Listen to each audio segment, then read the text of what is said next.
music.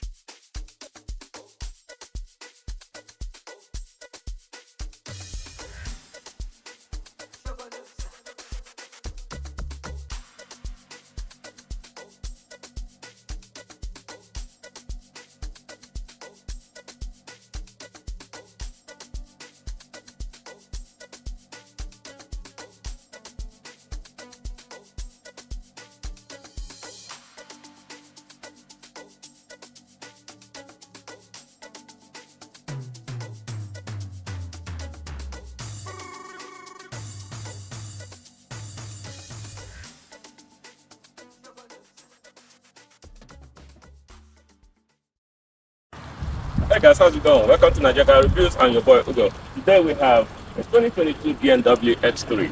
This is the x30i. We're going to give you a review of this vehicle, a quick in-depth review of this thing. We're going to see what's powered in this thing, see the exterior, the interior. I believe you're actually going to like this. The question is, if you're in the market for a used crossover, should you be considering something like this, or should you be looking in other markets? That's what we're going to find out. So starting from the front, well, we're going to look at this corporate BMW grade that has been in this generation up until the newer ones now. So what you see is, like, on this very particular vehicle, this is not so big, it's not so imposing, it looks nice. You have a sensor right there, and then you have your parking sensors on the side. So they have given this thing now this nice lips or the splitter in the front, and it has an egg pockets in there. So this is pretty nice. And of course, when you look up in the headlights, you see that it resembles the 3 series, the 5 series. Matter of fact, it is the same headlight that BMW had for this generation. So you have another air pocket in there that channels air to cool the brakes. So let's come over to the side of this thing. Looking at the wheels, so what you see, that this is the same corporate wheels that BMW had. If you saw the 5 series that I had on the channel, it looks exactly like this. So this is running on all-season tires, and this is a Ferrari tire. So the tire size on this thing is 245 50 R19. So these are 19-inch alloy wheels. They look pretty nice, and I've said that they actually kind of look smaller on this thing. I think a 20-inch wheel would look much nicer with the stance on here. So coming all the way to the side, when rising up to the hood, you can see that BMW has given this thing some nice hood bulges. So it's not flat and boring. It looks pretty decent. I like this the way this thing looks. So, like I said, this is a mid-range crossover. If you believe that it is actually mid-range, but it looks pretty big on the inside. So, and that also shows up on how long this thing is. So the doors are pretty wide and opens quite nicely. They open pretty much very wide, so that you can fit a stroller, or a car seat or whatever you want to put in there. Of course, there's no soft touch on here, and let's go all the way to the back of this thing. So coming back here, just with the hazard lights on, see what BMW has done with the lights. This looks actually very, very nice. When you have the headlights on now, everything here lights up. You're going to see that pretty soon. And then coming down to the bottom, you see they've given you the nice exhaust tip right there, and these are not fake. I mentioned earlier that BMW does not really do fake exhaust, and it also implies on this one. Like I mentioned earlier, this is a x30i. So we're gonna go in the hood and see what is powering this thing, but you have dual exhaust back here, and it actually sounds pretty nice.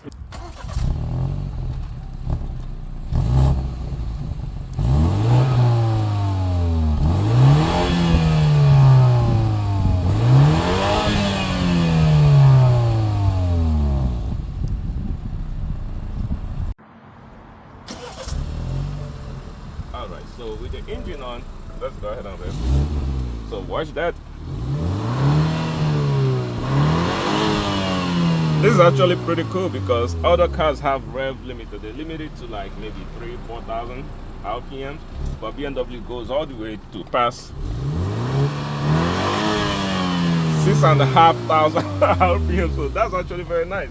This is one thing that BMW is known for. They, give you everything in the vehicle.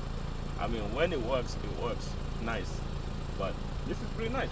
So let's go back over to the trunk and see how much space this is.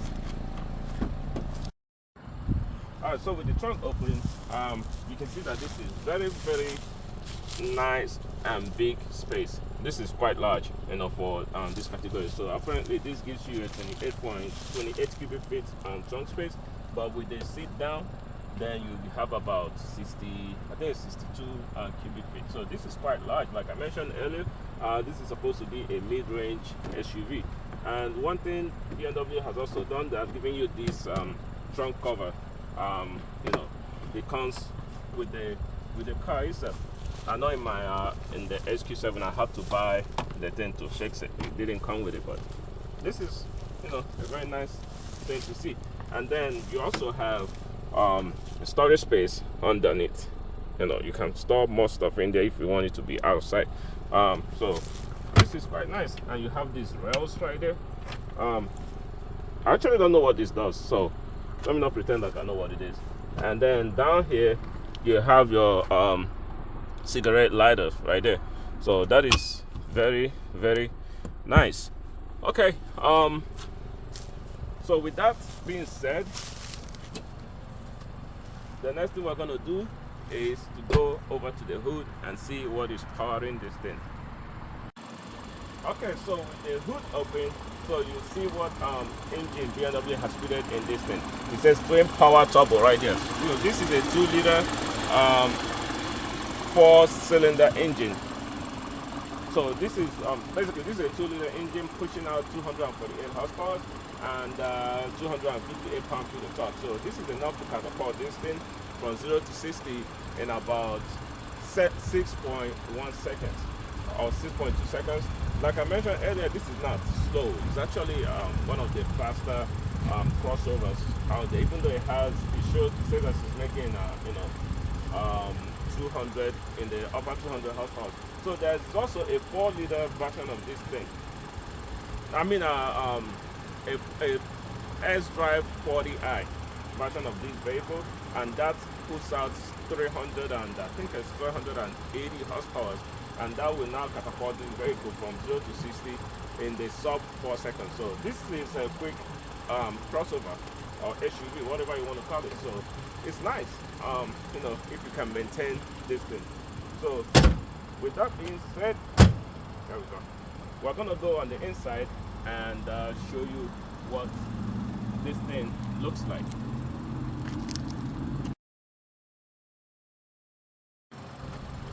Alright, so here on the inside of the 2022 BMW X3.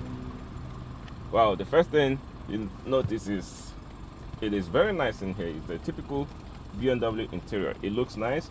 I love the brown two-tone leather that they have going on in this thing. You have your brown seat, you have your brown door panel and black on there. It replicates everywhere, and of course you have this huge panoramic roof up there, because this is one of the high-end ones. One thing I'll say is that you don't have a heads-up display in this one, but I'm pretty sure it will be in the X30i if you need something like that. So the steering wheel is very, very nice. It's small and comfortable to hold, and you have all your cruise control and stuff on the left side, and on the right you have your media control. Your heated steering button is right there in the middle, just like it's always been in the BMWs. So down on the in the digital in the dashboard, you see that is a digital display, and this is quite configurable. It is, well, not that much configurable to be honest, but it is configurable. So you have your map steadily in the middle right there, and everything else is where they're supposed to be. So this is really a nice vehicle. Of course, you see your ambient lighting that is on the door and everywhere else. BMW has been doing nice ambience in their cars for years now, so they have literally mastered this thing. It's all over the place. It's on the door panel, and you see this one is flashing because the hazard light is on. or because the door is open. So when you have the door open, then that is flashing to, you know, alert people coming on the side that, you know, the door is open. So with this setup, where let me set to see where I should be driving comfortably. Let me see what it looks like in the back. Of course, there's no, this is only like a small SUV. So okay, this is actually very nice. Sitting back here, it's comfortable. The front seat is set up to where I will be sitting comfortably, and I am very, very comfortable back here. The seat is elevated, so you have enough food storage, food space, so you're not cramped in here. You have enough knee room. You have, it still looks nice here. It's still a brown seat, but you have this hump in the middle, so you're gonna have to share the space with others if you're sitting in the middle here. You have a USB-C outlet for your phone chargers, and you have a climate control for the rear occupants. So it's pretty nice back here. It's comfortable. What else can I find? Like, okay, I don't think there's a heated seat back here, but you know, that's probably asking for too much because this is not that kind of vehicle. You still have your ambient lighting in the back.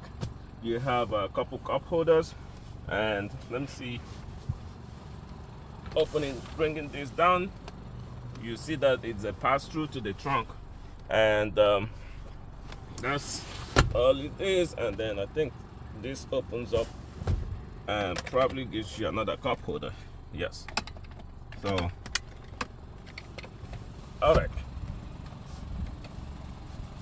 Okay, so with that being said, we are going to go for a ride in this thing and see how it drives. This being a BMW, I mean, I have some nice expectations out of it, so I know it's gonna be a nice, fun vehicle to drive. All right, so I don't know if you guys can see this, but it has the lighting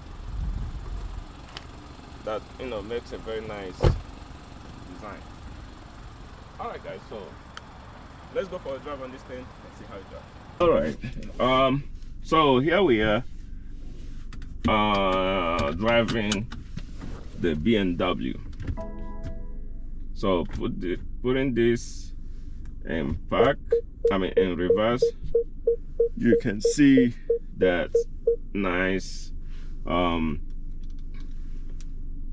can see that it has that nice reverse camera right there. It's very, very bright. There is no front camera, but you know, that is fine. So it's not bad at all. Anyway, like I was saying,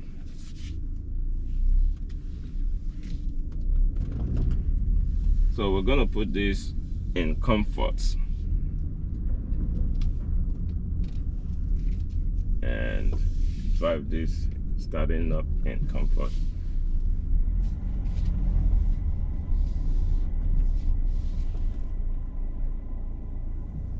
So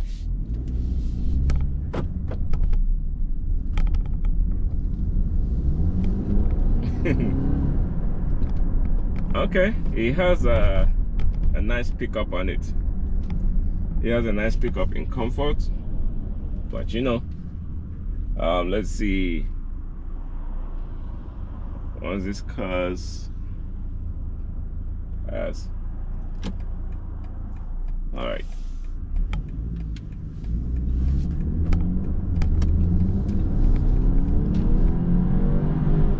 Okay, this is actually very, very fast. It's, well, not very, very fast, you know, but it's quick. It is quick. This drives very well, and this is just in comfort. So let's throw that in sports.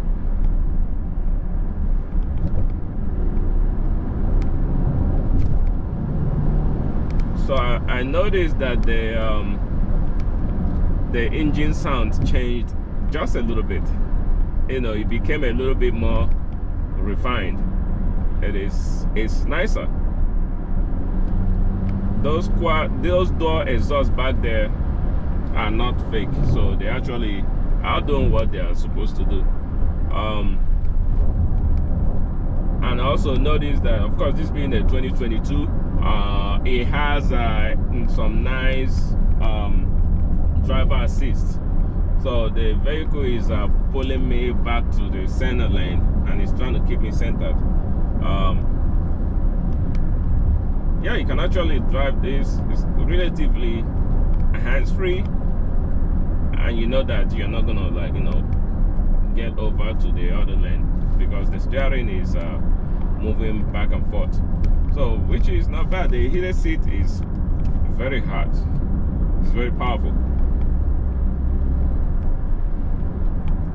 So this being a 2-liter engine, making 248 horsepower, I think it actually drives pretty nice. The 5 Series that I had reviewed before, I kind of was disappointed with the way that thing drove. It's one of those things that, you know, when it takes a while to take off, but when it did eventually took off, it actually, you know, drove very similar to this. So when you're inside this particular X3, it kind of looks like, it feels and drives like a sedan, but except for you're a bit more elevated, you're sitting up higher in this thing. So the size, the interior, the cabin space is similar to, I would say, the 5 Series. Yeah, it's very similar, because I think this is definitely bigger than the 3 Series. So yeah,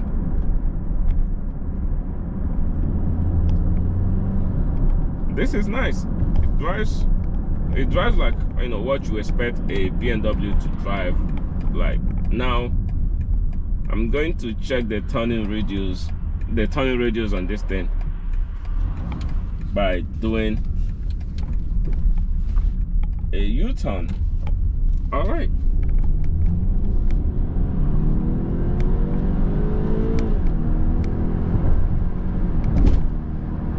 Paddle shifters shift very quickly and very nice. You know, it gets from 0 to 60 pretty quickly. You know, it says 6.1 seconds. I think it probably does it in a little bit under that. The way that it feels, I feel like it does that 0 to 60 in under that 6.1 seconds. So this is pretty quick for a 2-liter, honestly. When you put your foot down, it has a little bit of delay, but you know, the takeoff is kind of, it's not instantaneous, but it is nice. So there's a sports, and there's a sports plus. Oh,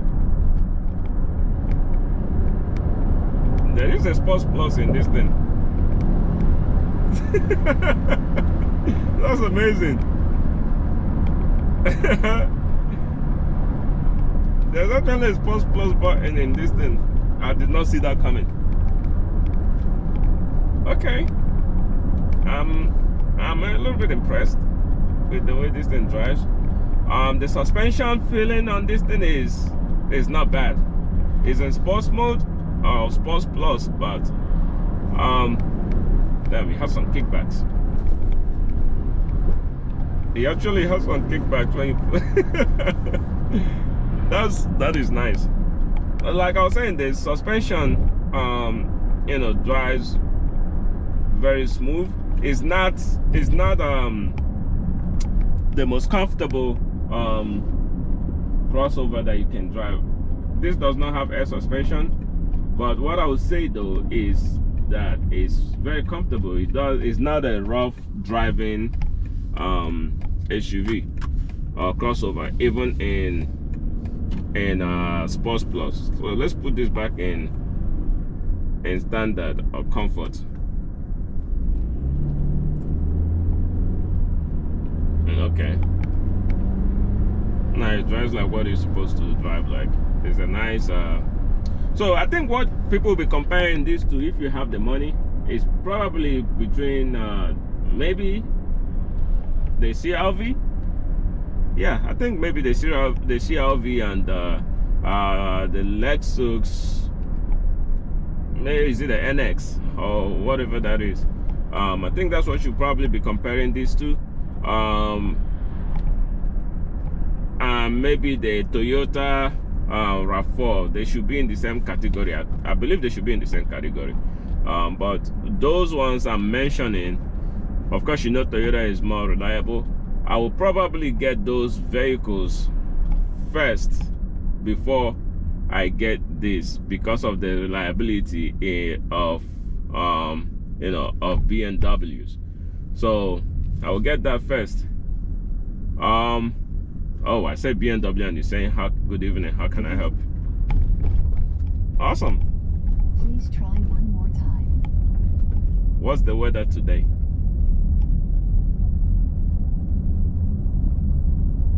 Yes, no, nothing. Oh, it's loading apps. Today it will be mostly clear in Upper Marlboro with temperatures between 36 and 50 degrees. That's awesome. And it put up the weather app. That is very nice. Hey BMW. Cancel. Hey. Oh, you say hey. I don't know. You guys seeing this? All right. Please try again or say help. Never mind. Cancel. So you have a inbuilt map on there. Okay. This is like what was I think I lost my chain of thought because that kind of caught me off guard. I was saying, like, you know, I'll probably get these other vehicles before I will look into a used version of this because of the reliability of a BMW. Of course, if you're getting the car based on like how it drives and what it is, then by all means this will give you a better driving dynamics than the other ones, and it looks nicer on both on the inside. It is a BMW. The reputation precedes itself. I mean, it is nice to drive. When it works, this thing works nice. I mean, yeah, but if you want something that's reliable, something that is not gonna put you in the shop all the time, and then I would not be looking at this. But those who can afford a BMW, by affording a BMW, affording a luxury, this luxury brands, it's not just, you know, being able to buy them, but also being able to maintain, keep up with the maintenance of these things. You know, the parts on this thing is gonna be extremely more expensive than changing the parts in vehicles like let's say, yeah, I mean the RAV4 and the CRV and, you know, all of those. This is gonna be more expensive to maintain, but look wise, I think this looks nice. The dual exhaust, the body, the angles that you have in this thing, I will take these over those ones when it comes to look wise. But you're not buying the vehicle. I mean, some people are buying the vehicle just for the looks of it. So that will be it for this driving impression on this thing. I hope you enjoyed this video. Please like and subscribe and share this video with your friends so that we can keep growing this channel. Thank you guys for watching, and I will see you on the next one.